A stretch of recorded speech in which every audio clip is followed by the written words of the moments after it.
મારું જે કર્તવ્ય છે એ કર્તવ્ય જરૂરી નહીં કે આ ચુંદડીના રૂપમાં આવીને જ પૂરું કરી દઈશ.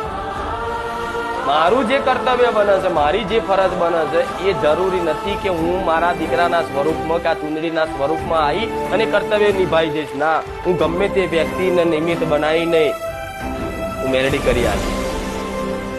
પણ નિમિત્ત બનાવવા વાળા વ્યક્તિની અંદર એટલું ખાસ ધ્યાન રાખજો કે કદાચ કોઈ વ્યક્તિ મારા નામથી ધૂણીને બોલે, મારા નામથી ધૂણીને કે હું ભૂખાર મેલડી આવી, હું બહુચર મેલડી આવી, હું બારેજાવાળી માતા આવી, આવું ધૂણી બોલી અને તમને કોઈ ઉપદેશ આલે તેની વાતનો માનતા આયા હોય તો ભલે પ્રણામ છે, ભલે ભલે રામ રામ.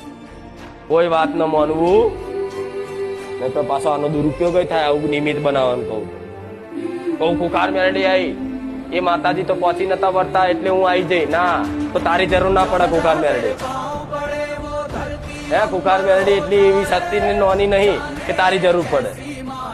હા, પણ હું શું કહું છું, હમણાં મેં જે પહેલા શરૂઆતમાં વાત કરી કે નિમિત્ત બનાવી મતલબ મોબાઈલ છે, તો મોબાઈલમાં તે હારી હારી કથાઓ, ભજનો બધું સાંભળવાનું મન થાય. ભક્તોના ચરિત્ર, ભક્તોની કથા, ભગવાનની કથા, લીલા, આ બધું જોવાનું મન થાય.